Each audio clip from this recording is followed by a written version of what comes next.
I've built every Spider-Man movie in Lego. I've built every Avengers movie in Lego. And I've even built all the Marvel TV shows in Lego. But surprisingly, I still have not built every Star Wars movie in Lego. So that is exactly what I'm going to be doing today, starting with the Phantom Menace.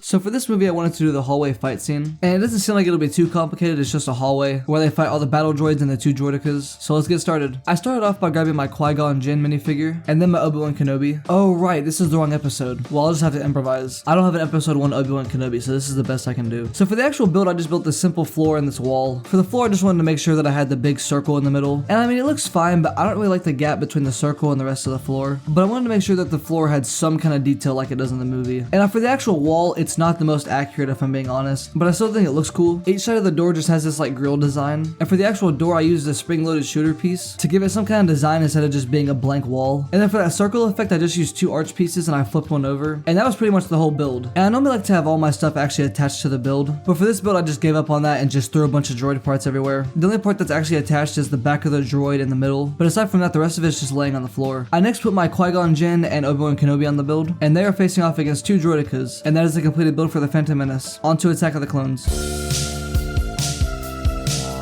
Now for this movie, I chose the simple option of just building the final battle, and the figures were a slight problem, but I'll get to that later. For the actual build, I just made this simple base, and I wanted the sides to have some kind of detail, so I used these angle plate pieces. I originally wanted to use the slope pieces, but I didn't have enough for the entire build. And I think using these angle plate pieces actually turned out pretty good. And I wanted to add the big pillars that are in the scene as well, but I didn't have enough of the big circle pieces to actually make them the right size. So this build is quite plain, but it is going to have a lot of figures on it. So for the figures, I grabbed a bunch of B1 battle droids, and one of them I took the head off and I put C-3PO's head on it, which is how it is in the movie. And then for his other half, I had to put a B1 battle droid on top of it. I don't think this one looks as good, but I think they both turned out okay. I also got a bunch of super battle droids, and I don't have an episode 2 Anakin, so I just grabbed him in his Clone Wars outfit and I changed the hairpiece out. And the only Padme I have is from the gunship, so she's also not accurate. So I just stole her head and I put it on the body of my only Princess Leia, and then I took out the dress piece and put actual legs on her. I also grabbed Jedi Bob as a nice throw-in. I grabbed R2-D2, and then my episode 2 Obi-Wan Kenobi, my Mace Windu, who I don't think is entirely accurate, but he's the only one that I have. And then I threw in this one Jedi who I know is from Order 66, but I just threw him in there because I don't have a lot of Jedis. And after putting them all in the build, the Attack of the Clones is completed. Now on to the Revenge of the Sith.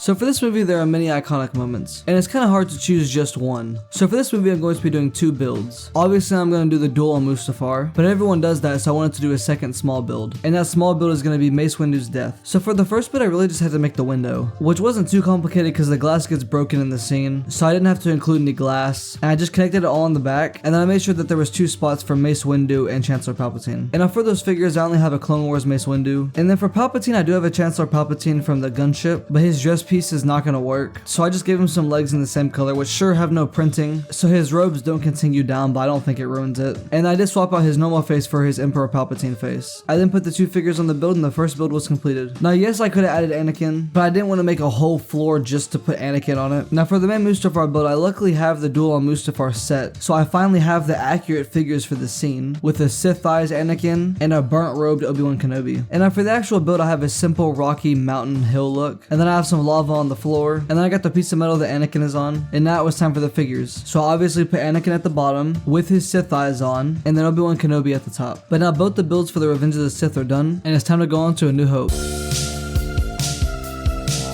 Now for this movie, the moment I wanted to do was Darth Vader versus Obi-Wan Kenobi. And for the actual build, it is quite simple. I mean, the Death Star isn't super complicated to build. A lot of it is just like blank wall with not a lot of detail. So I pretty much just have a solid black floor. And for the back of the wall, I wanted to get the white line design. So I used some thin plate pieces and I built it sideways. And then I stuck it on the side of the wall using a connection. And then the rest of the walls are pretty much plain, aside from the opening in the front, which is how it is in the movie. And I decided to leave the top of it open just because I felt like it would have been too dark if I closed it up. So I grabbed my Darth Vader minifigure and I put him in the build. And then for old Obi-Wan Kenobi, I do not actually have that figure. So I grabbed my episode 2 Kenobi, and I took the cape and the hoodie off of the Jedi Bob and used that for old Obi-Wan. And then for his face, the closest one I could find in my entire collection was Obadiah Stane. So I decided to use him, and I mean, it works well enough, I think. And the robes from the Kenobi show might have been more accurate, which I tried to use those initially, but the brown is too dark and doesn't match the cape. So after putting those figures in the build, A New Hope is complete. Now it's time for The Empire Strikes Back.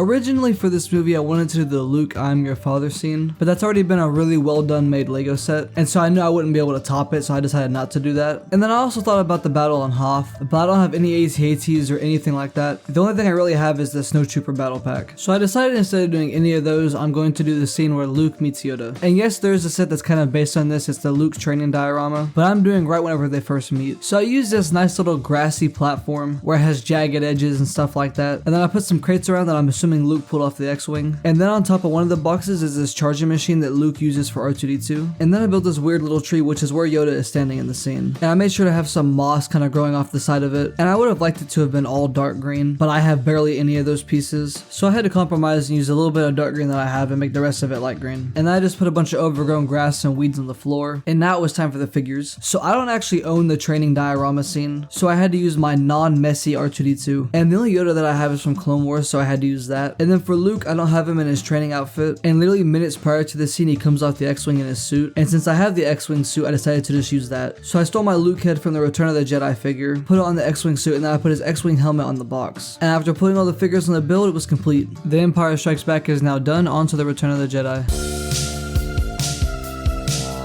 Now for this movie I do have the Sarlacc pit and the desert skiff set, but I don't particularly want to do that scene. The one that I honestly really want to do is Darth Vader's transformation scene, or the scene where he kills Emperor Palpatine, whatever you want to call it, which is already a diorama set and I do own that, which is part of the reason why I want to do it, because I can finally use the correct figures for this scene. But I wanted to do the part where Luke is getting electrocuted by Emperor Palpatine, which takes place right down the stairs from his throne, so it pretty much happens like right where the diorama ends. So for the start of it I just used a simple black base just to have a bottom void, and it was pretty tedious to get that curved look, but I eventually ended with this, which I think is pretty passable. And then I made sure the sides had those like engine looking pieces that Luke falls on, and then I also had all the railing and all the spots for the figures. I then built a bunch of these pillar pieces so that I could put the entire build on the base, and now it looks like it's floating up in the air and there's that black void at the bottom, which is how it looks in the Death Star. Or I guess it's not entirely a black void, but you know what I mean. All that's left to do now is get the figures, which is pretty easy for me because I actually have the diorama set. So I just grabbed all the figures from that set and I put them on the build. And you have Emperor Palpatine shooting electricity at Luke, and then Darth Vader is standing there contemplating on what to do, before, as we know, he eventually kills Palpatine. But now with that done, the build for the Return of the Jedi is complete. And I have now built every Star Wars movie in Wait,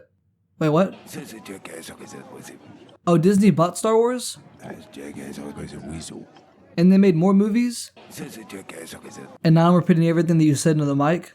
The most embarrassing thing you've ever seen? Well, oops, I guess I only did 6 movies.